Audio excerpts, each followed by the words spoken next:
Okay. Right, moving on. Right, moving on. As if by magic, a scope's appeared in my hand.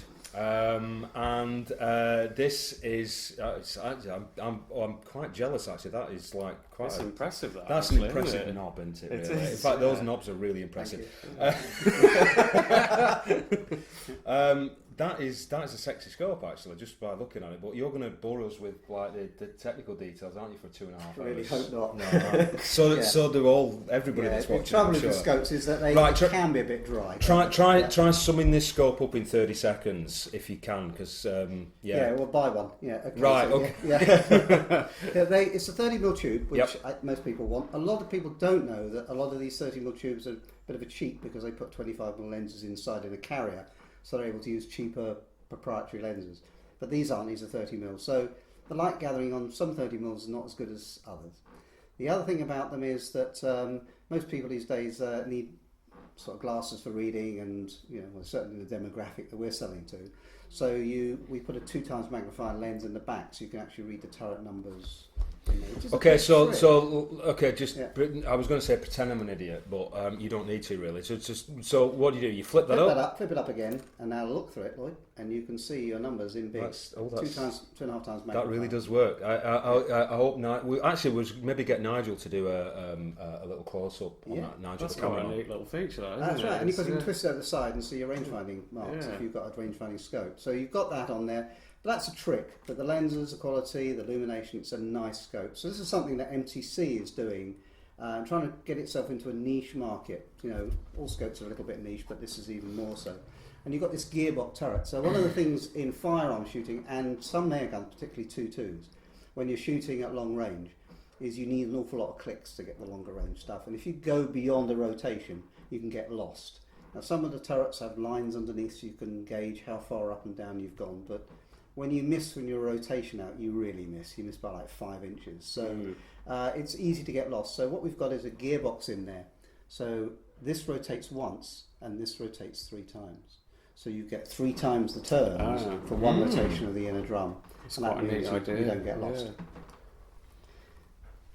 Boring enough. I was actually going to say. I just realised I was going to say. I can't even see that. But actually, what I could do is I could just lift it up, and then I can actually. Oh yeah, because it's got lock, click, and free. So we have got lockable turrets on there then. So basically, by clicking that, do you move that to one side? Yeah, you do. You push it one way or the other. You can push it to lock. Oh, okay. It won't turn. Is this a friction brake? So that's your locking turret. Yeah. Okay. Which is always handy to have. Then you've got click, which is what everybody likes to hear. Click, click, click. Yep. And then if you don't like clicks, you've also got the alternative to go to free. So you probably won't be able to pick that up on camera, but that's really nice. This is a nice little touch I've just noticed on the zoom ring as well. The actual magnification you've selected appears in a little window, so there's no confusion about. We're gonna have to get Nigel to show that as well, but that's a really nice feature. It is okay, so magnification ranges. What's available? 6 times magnified. So you've got you usually have like a 3 to 12 or 4 to 12, 4 to 16. I've heard that was quite. I thought it was quite difficult to do that. Yeah, it is. It's a bit more expensive, but they've got it in there. So this is a 3 to 18, and we also do a 5 to 30. And we're just launching a fixed 10. That's what I have. Yeah, oh right, so okay, we've got it. So that's a fixed 10. So these are only just coming, and we've been waiting for these for quite some time.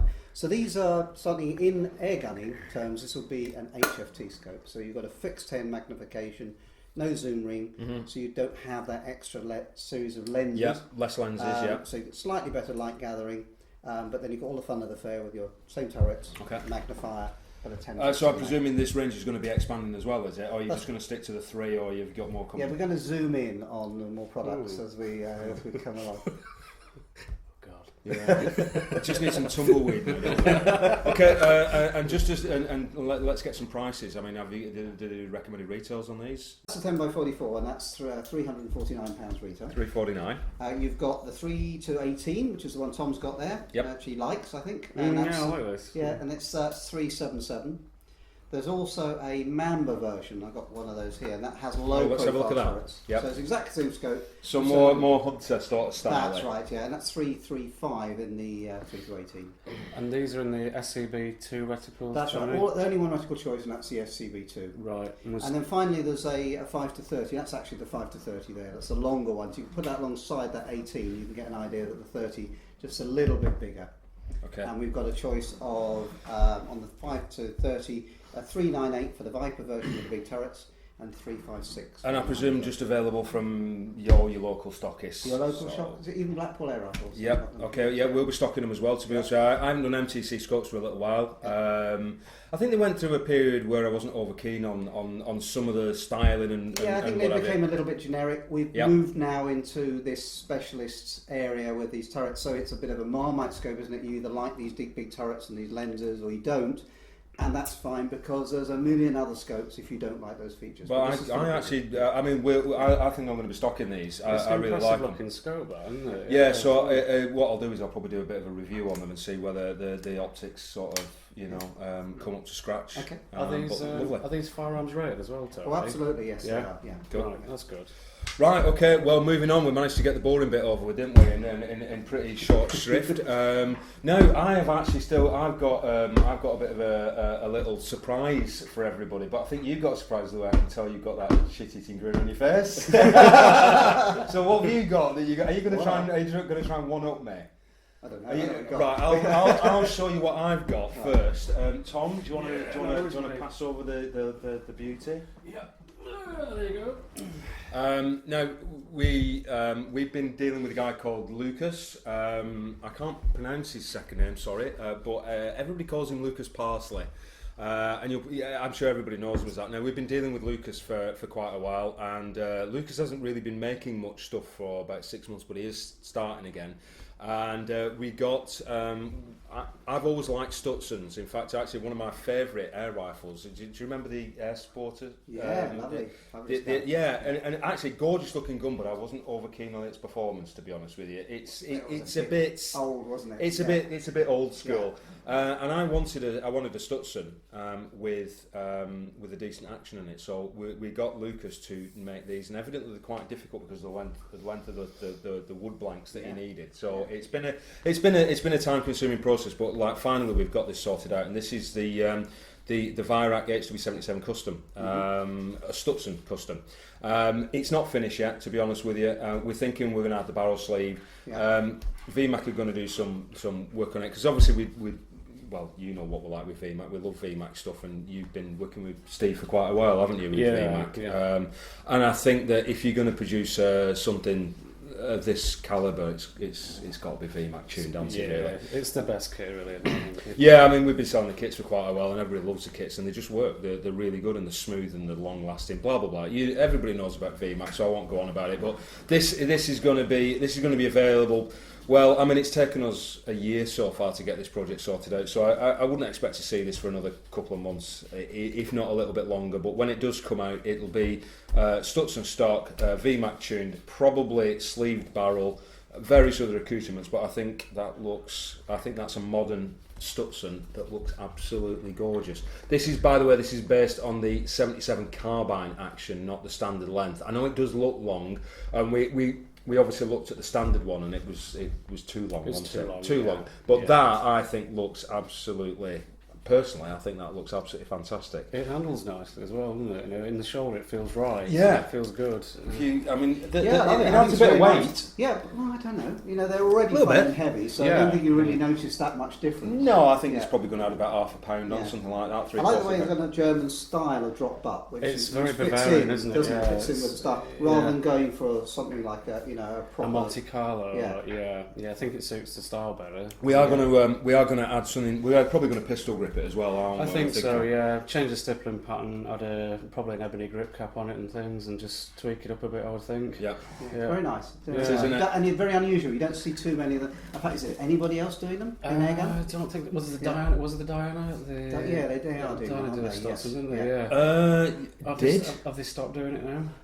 I should know this, shouldn't I? Yes, sir. Being an airgun retailer for 30 years, I should know this. I don't know whether they're still doing this. Maybe people can write in. Yeah. If you've just bought a Diana Stutzen, just let us know what you think of it. In fact, actually, I want to talk about Diana, but not on this video because we've done enough already. But I want to talk about the resurgence of Diana because it's really interesting, because we've just got a load of new Dianas back into stock. Edgar Brothers are importing them now, and the prices seem to have come down, which is weird. Availability is not completely different company. I mean, the new Diana's a far more professional, proper engineering company, and it's not surprising that they've done something. We got those NTECs in, which are they're a gas ram gun, and it's a shame because I used to love Theoben stuff. I used to love Theoben gas rams, SLR 98s and stuff, and I sort of missed a good gas ram. And there's loads of new gas rams coming out because they lost the patent expired, didn't it? So everybody sort of started to make gas rams, but it's funny because you sort of think, well, a gas ram's a gas ram, but it ain't, is it? No, and ways of doing it. I've shot quite a few gas ram guns, cheaper stuff, and some of it's horrible, to be totally frank. I think it's harder to do. I think because you've got this instant power. Yeah, and you've got to it can be really harsh, and I've shot some horrid harsh gas ram guns. Recently. Yeah, if you want to lose some fillings quickly, that could be the way to do it. But the NTEC, the Dyna NTEC is absolutely superb, and they're about £300 and they shoot really nice. In fact, actually it reminds me of a HW95 with a gas ram in it, but really sweet. So we'll talk about that another time, actually, about the sort of resurgence of Dyna. It'll be interesting. Hopefully I'll be able to get somebody from Edgar Brothers up and we'll go through that, but that's for another day. Anyway, that's our sort of HW77 Stutzen. Very nice. Well, my show and tell. Okay, let's have a look what you got. I'll just put that over there. And I've noticed actually we've got biscuits. I don't think that's what I was talking about. I just know. Look at this. Look, we've got biscuits over here as well. I don't think we should eat them on camera, but I'm sort of quite tempted here. Right, well, okay. So we have a Brocock Compatto, nothing new there. No, this gun's been out a couple of years. This is a regulated one, so it's got a Huma regulator, a Dutch company called Huma. Producing regulators for the last 5 years. It's the guy that owns the company is called Hube, isn't he? Hube, yeah. Okay, yeah. And I've just been talking to him by email actually last week about lovely guy, and they are specialists in regulators. And if you are going to do a regulated rifle, you have to be very careful how you do it if you're not going to have an engineering nightmare on your hand. We went to Huma and Hube, and he produced a special regulator for Brocock. We didn't want to do, because Daystate had regulators 15 years ago, and we struggled on. There was a lot of engineering, a lot of work. I thought Daystate didn't like. What's going on here? You used to say you don't like regulators, and then all of a sudden you brought a regulated gun out. Those. They were required in field target in the early days because if you didn't have the word regulator in your job description, then you didn't have a selling gun. And we put them in, and they leak, they creep. They take a lot of engineering to get them right. In actual fact, they're probably not as good as a slingshot basic system, but they do always give you a few more shots. But so when we wanted to go back to regulators, we didn't want to go back and put something which we'd taken out the guns 10 years previously. We wanted to do something with it, but the technology hadn't really moved on. So we went to Huma and said, look, this is the slingshot system that we think is really good. Can you do a regulator that works with it rather than take that out and chuck it away? And that's what he did. So this is a combination regulator between the slingshot system, which is still in there, and this regulator, and the two work in harmony. I'll be honest with you, I've actually watched Giles' video. Just to big up for Giles at the Airgun Gear Show. He did hi Giles. He did a video a couple of weeks ago, and do you know what I saw? I mean, Giles is doing a really good job on his videos. I really enjoy watching them. And I recommend you have a look at the Airgun Gear Show as well. But he did a little review on this, didn't he? Yes, he did. And I'll tell you what, just go and have a look at it. You'll see that he's done a graph of the shots, and it's ridiculously flat. They don't move. Yeah, and the shot count's slightly better, but I think it's if you're doing, we've called it the target. So if you want to do HFT with it, you've got the confidence that each shot is exactly the same. You don't really need it for hunting. Not to say that hunters don't need accurate rifles. But it does give you that extra bit of... so go on, how many shots out of this one, roughly? Well, around about, I suppose, 95 in the unregulated version, 115 in the regulated. Okay. So you can tune the guns with the regulator to give you more shots or even more better consistency, and we've gone for the consistency. Yeah, it's more important, really, isn't it? Well, we think so, yes. Yeah. Also, as well, I mean, the Compattos that I've had in stock, they didn't have this sort of... No, it's an optional extra, and it's standard on the target version, so it's a soft touch stock, which is standard. It's just for so viewers know, I want some underwear made with this material because it's absolutely all. Have you felt it? Yeah, it's lovely. It's great for stroking. It's a spray finish, so you can actually have it direct onto your skin if you want it. Oh, great! And I'm going to take you up on that offer afterwards. I must have. We'll step into this booth. No, I'll just do it in the back garden. All right. Yeah, that's actually I really like that. And are you going to be doing a bantam one? Well, we might. Yeah, you never know. Could happen. Yeah. Because the bantam's lovely. I really like the bantam, and actually, I'll be honest with you. When we got the Compattos, there was a few little issues at first, and it sort of didn't help the reputation of Brocock, because when you took over Brocock, and I hope you don't mind me saying this. No. When you took over Brocock, the reputation was, well, let's say, in tatters. Yeah.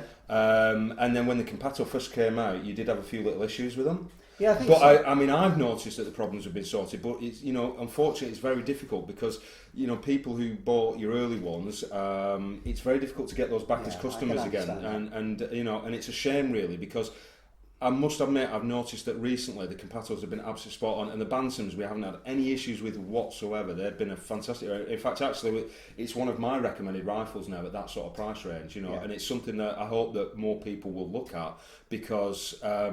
These are great value, aren't they? Yeah, I think they've got a lot better, haven't they? Well, we had to design a rifle, really. When we took over Brocock, we were hoping to have a year with their original product line to give us a chance to sort of contemplate our label, have a look at the market, decide what we needed to do, and then go into development from there with some ideas. But unfortunately, nobody wanted the original rifle, so we had to go into development immediately. Yeah. And so, not saying it was rushed, but it was done with no time to spare. We brought it out. And it was a great rifle, but there were one or two teething problems. And the way you are with the market these days, with the internet and with YouTube, Facebook, there's no forgiving. So if there's a couple of guns leak, everybody knows about it. And that was the case on the Brocock Compatto. But not all of them. We sorted them out quite quickly. And in the nearly 3 years, 2 years, 2.5 years anyway, we've been doing this rifle. It's become a solid performer, and we haven't got any problems now. Good. And they're going really well. And I think they're shooting really well. They handle well as well, don't they? Yeah. They're part way between a rifle and a bullpup as such, but they handle better all for that. Semi.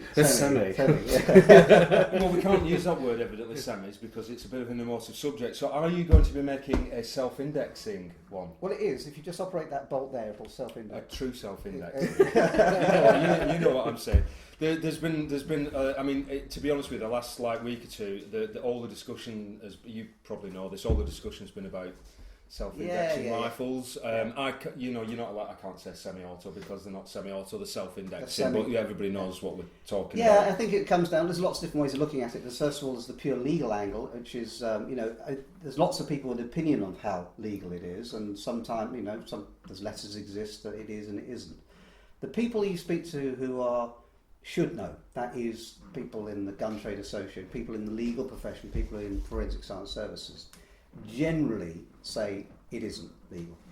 But ultimately, it would be down to a court to decide, wouldn't it? It would, if you had one of these, and you were, not to say that if you were perfectly law-abiding citizens, you'd have a problem, but if you did something wrong, or you were caught doing something wrong, that when you got to court, that's when you'd find out whether it was legal or illegal. And nobody's taken one to court yet, so there's been no ruling either way. So we haven't yet got to a firm decision that says this is legal or illegal, have we? No, I think the general feeling with all of these things is that if we think it's illegal, we'll take you to court, and if we're right, you'll go to jail. I think what we should do for the viewers, really, and apologies to the viewers who don't understand what we're talking about, especially if you've not, you're not in the UK.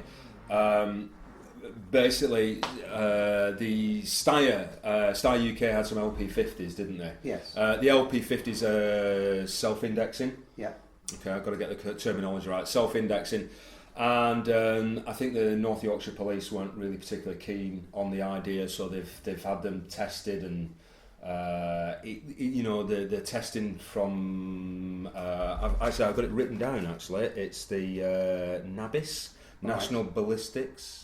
Yeah, and they're saying that according to them that self-indexing are okay. So be an abyss, but would they go to court and defend somebody if they're? Is it power related as well? I mean, like the LP50 is obviously sub 6, 3 foot pound, aren't they? Yeah. So does anything come into? I don't know. I think it's just one of those grey areas. I mean, if you look at the legislation itself, you can interpret it. We can't really interpret two ways. The one clearly it looks to me like it's illegal, but is a revolver self-indexing? Yes. Is a Colt 45 self-indexing? Well, yes, but it's done in a different way. And I think that's the same argument. You know, it's if you pull the trigger and the gun goes bang every time, is that semi-automatic or is that self-indexing? It's that a level of argument. The law's quite clear that semi-automatic guns are not allowed unless they're chambered for 2.2 long rifle, and that would include an air rifle. Well, when I mean, Steyr have obviously posted on their website saying that, you know, that as far as they're concerned, the LP50 is legal, and evidently they've had a phone conversation, and the phone conversation went that that also any other gun, low-powered air rifle. Yeah. So they're saying, you know, obviously Steyr do a gun called the Scout, which is a 5-shot. And they're saying that they're going to be bringing those in now. And I must admit, from a retailer's point of view, when I heard the news, I thought it was absolutely fantastic. You know, it's like, great, you know, we're going to have self-indexing rifles. You're going to be able to pull the trigger and blah, blah, blah. And, you know, great if everybody buys Steyrs because, you know, they're expensive rifles. The people who buy Steyrs are going to treat them with respect. They're going to be enthusiasts. They're going to understand about, you know, the way that they treat the rifles, etc., and the way that they look after the stuff, but also as well they're not the type of people that will go and do something. Because the Steyr is going to be bought by the 3% of the airgunning community who shoot in a club, more or less, and they're expensive, so that's going to dial out a certain amount as well. But if you've got a £200 or £300 semi-automatic or self-indexing airgun, which can be bought by anybody. Any one of our 60-odd million people could wander into your shop and buy this gun and go and shoot it anywhere. You've got two angles. You've got the safety angle, and then you've got the fact is, oh my God, we might end up with some more legislation that once somebody wakes up that these things are going out of the shops, we suddenly start to lose our sport. That might or might not happen. It might or might not be legal, but I just think it's pushing the envelope. It's a bit borderline, isn't it? Yeah, I must admit, when I thought about it and I started to realise that Benjamin had brought out a semi-automatic in America for $200, and if that comes over here, and which you would, once it will, everything will. And I'm a little bit concerned for our hobby, to be honest with you. I'm a little bit concerned that it could be. It's not. I think it makes you sound like a killjoy because you know I want it, but you can't have it. And I think the people like we've got a company and you've got a business. And are we going to risk our company over something just because they want it? Okay, we'll put the risk of everybody who works at our company and our entire company on the line. Because if we were found to be doing something illegal, we would just be closed down. We would lose our registered firearms dealers and we'd be all out of a job. And are we going to do that for perhaps 2% of the market that absolutely, really, really wants it? It's not enough, is it? It's not enough, no. I think we'd want a court ruling. If the court ruling was there, I think that would mean that it wasn't an option to do it. We'd have to do it. And you know what? I think they're really enjoyable. But I'm just worried about the element that something's going to go wrong with the semi-automatic, or somebody's going to do something wrong with the semi-automatic, and it's gonna look bad, to be honest with you. And I want to protect the hobby as much as I can. We've gone through a lot already, haven't we, gunning? We're quite fortunate to have what we've got left, aren't we, really? Without a doubt, I think we've been really lucky so far, to be honest, with all the stuff that has happened and the legislation. I just don't want to see... You don't want England to be like Scotland. That's really what it comes down to. And that's if we push the boat too far, maybe that's... I don't know if it's going to happen.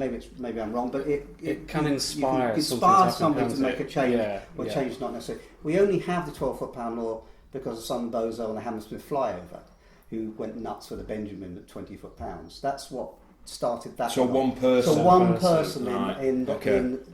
And this is what you're dealing with. It's always the minority, isn't it? Unfortunately, you know. So that could happen anyway. We don't really need to. So we're not going to see a self-indexing anything from Dare State or Brocock until the stars sell well. And whilst this question remains as well, whilst this question remains over the semi-auto thing or self-indexing, it's not worth it as a retailer, is it, to get involved with selling items like that? Well, the other little detail is that they're available in the States. You can have a semi-automatic air rifle in the States, no problem at all. And FX do them in the States. And they still do plenty. I mean, the Impact, top selling gun for FX in the US. All the Wildcat, all the other FX rifles sell tons. The Revolution, the Monsoon, semi-auto, not so much. They're there if you want them. The thing about semi-automatics, you spend more time loading the magazine than you do firing the gun.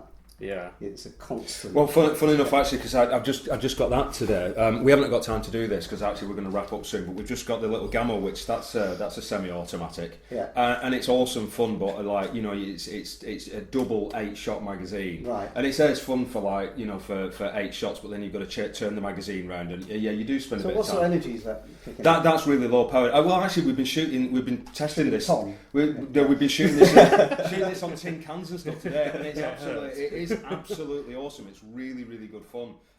Surprisingly accurate as well. Yeah, that's all right. We'll do a bit of a write up on this in the next video. This is the Gamma MP9. I really like that. I'm really enjoying that. It's a lot of fun, but it's very low powered, so. Danger wise, it's a fun gun. It's a fun gun. Yeah, it's for tin cans and stuff like that in your back garden. But it will be a really interesting. What does that sell for, Lloyd? These are 149. Oh, well, with the silencer. But I think it's about 90 quid without the silencer. But the silencer, I think it's just an extended barrel, which gives you a little bit more power, so that's nice. Anyway, that we'll do that next time. We've also got a few other things, and to be honest with you, I'm sure like we'd love to chat all day, but we've got the new chronograph as well to talk about. But we're just not going to bore you to tears. I know it's really cute, isn't it? It's like it's pretty cool. Actually, it does so many things. In fact, actually, I've got a list. The problem is I can't read it because I've got. What? Sorry. No, I was going to say I've got a list to read out of all the things that it does, but I can't actually see that because I haven't got any glasses. I'll tell you what I could do. Yeah, let me take it off. Does it come off? Let's take that one off as well. We can make a pair of specs. It's a monocle. Oh, it does work actually. Yeah, velocity, kinetic energy, shooting, counter, exit. Oh, good grief! Right, okay. Well, we'll do that. We'll do that next time on the next video. But I think we should sort of wrap up today because it's already been about 3 hours, hasn't it? Yeah, I think so. Sorry for going on too much as usual, but thank you very much for watching. Thank you, Tony, for bringing up all your toys. Thank you very much, Tom, for participating. I hope you've enjoyed the first issue of Hot Air magazine. Obviously, if you like it, we will do more, and we'll see you soon. Thank you. Bye. Right, I'm having those chocolate biscuits. Okay, I've been staring at them for ages, actually.